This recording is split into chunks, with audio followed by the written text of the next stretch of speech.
Welcome to my channel, Sunshine Shoulders. I'm Calvin. Thank you so much for stopping by today. The subject of my vlog today is warning. Terrorism and kidnapping threats in the Philippines explained. But before I get started, let me welcome my new viewers and new subscribers. Thank you so much for your kindness, your generosity, your support of my channel. It's truly been amazing. I'll never take that for granted. I'm a 58-year-old American who grew tired of the rat race and decided to move to the Philippines in search of a new life. Well, I found that new life, and I want to share with you my boots on the ground experiences the only way I know how. If I give you the nitty-gritty, it's exactly what I'm seeing, what I'm living, what I'm experiencing. I'm never going to sugarcoat that. It's not going to start today. You know, there's been some high-profile cases of kidnap or ransom in the Philippines, and not a day goes by that I don't get a message or email with questions about, you know, the likelihood of them being kidnapped when they come over here on vacation or when they settle here as an expat. Let me tell you, I'm gonna put this disclaimer. This vlog is not to scare anybody. It's simply to make you aware of the threat, to sort of give you a wake-up call. Mayan buntag. Good morning. Because when most people come over here, myself included, safety is the last thing on their mind. See, we're drawn here by the hospitality that the Filipino is known for. You know, they're warm, they're welcoming, and that's what we're looking forward to. Many of us don't even read the travel advisories of our foreign governments. Right now, August the 5th, 2021, the State Department's travel advisory for the Philippines is a level 3. It means reconsider travel to the Philippines. It's based on COVID-19. It also says additionally use extreme caution because of crime, terrorism, civil unrest, and kidnapping. So it's a credible threat. It's not something I'm trying to scare people. I just want to make you aware that it does exist. It also says do not travel to the Sulu archipelago, including the southern Sulu Sea. It says avoid Marawi City. As a matter of fact, in 2017, the United States and the UK governments issued a travel advisory to their citizens warning of the supposed plans by terrorists to launch terrorist attacks and kidnap foreign nationals in Palawan, including Port-au-Prince. So to ignore these travel advisories is irresponsible. I believe it's stupid. It's not ignorant because now you're aware of them. But it would be stupid.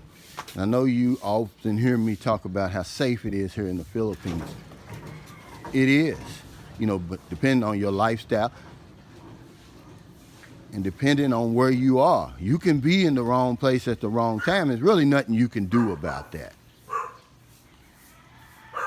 Okay. Now I'm gonna give you an example of what happens when you ignore these government warnings. January 31st, 2012, 2 Europeans, one Swiss, one Dutch, they were bird watchers. They were kidnapped on Tower Tower. Now the government warned them, don't go there, just like I'm warning you, don't go there. But they went anywhere. Anyway, I'm sorry, because you know that hornbill that's very rare, one of the most rarest in the world is right here in the Philippines. And they wanted to see it. Well, they were kidnapped. The guide, he got away somehow. You can read into that any way you want to, but he did escape. They ignored the warnings. They were kidnapped. No one's ever heard anything from them since. And that's usually what happens. Is, you know, you'll get the news flash that they were kidnapped, but then after that, you don't hear nothing because more than likely they didn't pay the ransom. They ended up being killed because I know the United States is not going to pay a ransom. So if you end up going down south where they tell you don't go, especially in those places now, because remember, Mindanao is a big place, the second biggest island in the Philippines, and majority of it, you know, you're not going to have any problems. But the threat of kidnapping is real in the Philippines, and it came to the international forefront in the early 2000s. That first decade, I'm going to tell you something. Dozens of foreigners and locals were kidnapped. In 2010, 10 alone. See, there was an Australian, 2 Malaysians, an Indian that was married to a Filipina, and then a Japanese. And again, no one knows what happened to these people. As far as we know, they're still in captivity. But none more high profile and got the international attention like the Dos Palmas incident. If you haven't read about this, I'll put the link in my description. 20 foreign tourists were taken hostage by the Abu Sayyaf on Honda Bay, Palawan. Beautiful place. It was an affluent resort. 5 of them eventually were killed, including 2 Americans. 22 Filipino soldiers died trying to rescue the hostages over that 12-month period, because it happened over a 12-month period. They held those people for 12 months. You know, trying to rescue them, trying to apprehend the damn bad guys, man. You know, they got a lot of international attention. That happened May 27, 2001. You could easily, I'm pretty sure you've heard about that. But here's some more cases, you know, just in case you think I'm trying to rattle your cage and I'm trying to scare you. April 2014, a German couple sailing off the coast of Palawan. There's Palawan again. Not far, maybe an hour from Puerto Princesa. They were abducted by the bad guys, held for 6 months, and eventually they were released because they paid the ransom. Now, before anybody gets in my comments and everything talking about all Palawan is safe, well, you tell all these people that been kidnapped down in Palawan. Remember, the UK and the US, they gave you a travel advisory about that. It's a credible threat down there, so be careful, because it is one of the most beautiful places in the Philippines, but I haven't been there, and it's probably because of that threat. I've been just about everywhere else, and I'm pretty sure that's in my subconscious mind and the reason I didn't go. But yeah, they love sailors, so if you love to sail and you're sailing along that Sulu Sea, which is Palawan is along the Sulu Sea, you have to have extreme caution, man. You know, that's just how it is. September 2015, 3 foreigners and a Filipina were kidnapped off of Samal Island, and that's down in Mindanao, not far from Davao. It's a beautiful place, white sand beaches, resorts. They were right on the water, on a boat, as a matter of fact. The young lady says he got up about 12 midnight. Her boyfriend, the Filipino, he was a Canadian, to make some coffee, cut on the light, and boom, there it was. There they were. It was 2 Canadians, 1 Norwegian, and the Filipina. Well, eventually, if you followed that story, they beheaded both the Canadians. They eventually released the Norwegian and the Filipina. Somebody paid a ransom. November 2016, a German and his wife, also sailors, off the coast of Palawan.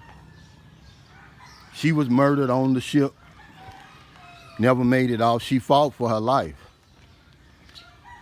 which, you know, they tell you those first initial minutes is your best chance to escape. And I guess that's what she was trying to do, where they eventually killed her, took her husband captive, and eventually they beheaded him and killed him because the ransom fell out. And remember, I mean, the time for the ransom ran out. And a lot of times, these are at these nice resorts near the water.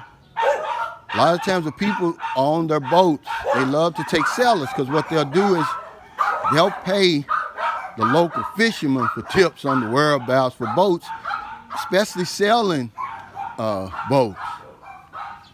And that's how they target you.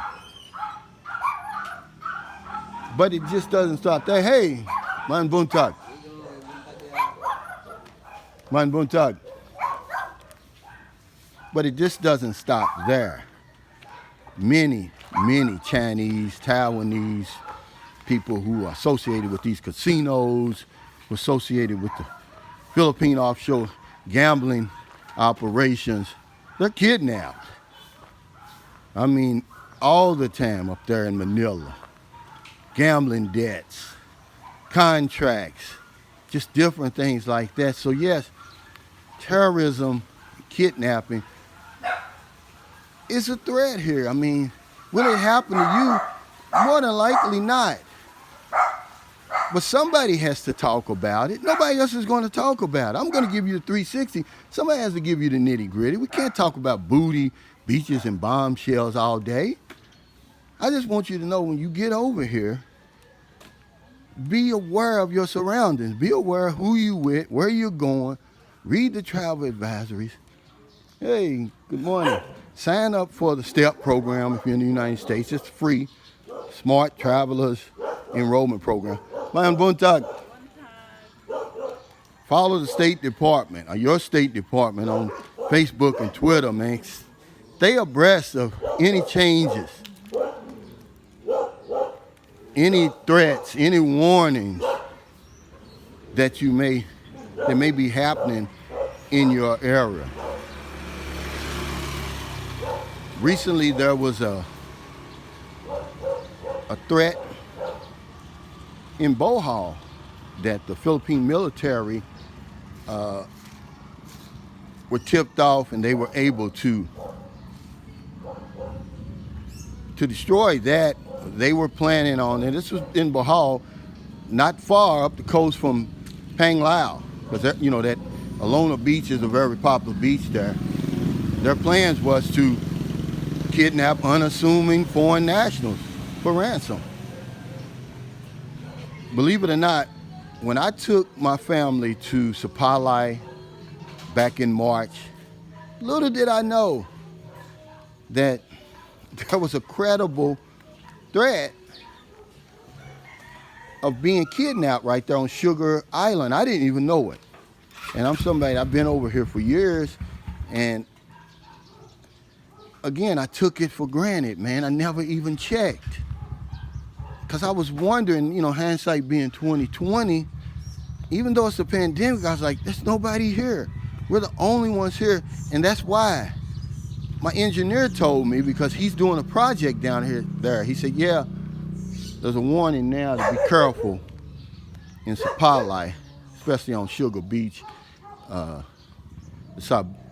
Abu Sayyaf is planning on kidnapping foreigners down there. I was shocked, man. So I just want to let you know that the threat is real. If you say it's not, tell the people that were kidnapped, who are being held captive now, who have been murdered, who have paid the ransoms, whether you are local, whether you're a foreign national, because it just doesn't stop with Western nationals, Chinese, Japanese, South Koreans, Taiwanese. They're all victims of it, man. So be careful when you get over here. And that's all I want to do, is ring the bell. It's not all partying over here. Yeah, it's a beautiful place, but just be aware who you with, where you're going, and where you are. So thank you so much for stopping by. If you're in America, it's getting late, please, before you let your head hit the pillow, I hope you find somebody to help. And if you're on one of them late grocery runs, beer runs, weed runs, you're just getting off second shift, or you're on your lunch break, you see somebody in the street, buy them something to eat, buy them something to drink, give them a few dollars. Here in the Philippines, it's early. It's not even 6:30 a.m. I haven't been able to sleep. You know, my daughter's in the hospital. She was admitted yesterday, and with low hemoglobin, and she's got blood in her stool. I'm worried, but I guess that's normal. But I got up about 3 a.m. today. I guess this is like my therapy for me. This is a parent's worst nightmare, to have any child in the hospital. And get this, man, it's 1 week from her 1-year birthday, man. We'd already planned her birthday, but now she's in the hospital, you know, and I'm concerned just because it's a baby, you know. And I left because I couldn't take it. They had a problem getting the IV in, man. It went in both hands, you know, both feet. We finally were able to get in her feet, you know. It's just, she's scared. She doesn't know what's going on, but it's out of my hands, you know. Worrying ain't gonna do nothing about it. Remember, I told you 92% of the things we worry about never happen. And the 8% that does happen, worrying's not gonna help. So there's no excuse, man, why we shouldn't go out intentionally find somebody to help today. There's no excuse, man. Millions of people over here need our help. Millions of people out of work. Millions of jobs gone because businesses are closing. One of my little favorite businesses closed.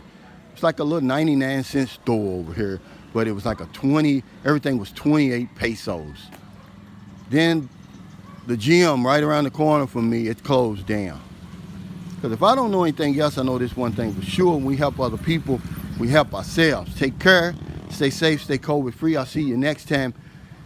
I may be able to get around, check on Rick and Valerie today. You know, I got some news concerning them. I want to make sure that situation's okay. You know, I was going to go yesterday, but then when my daughter was admitted to the hospital, that changed everything. But I'm going to try to get over there today. And if I can, I'll do an update. So thanks, everybody. Take care.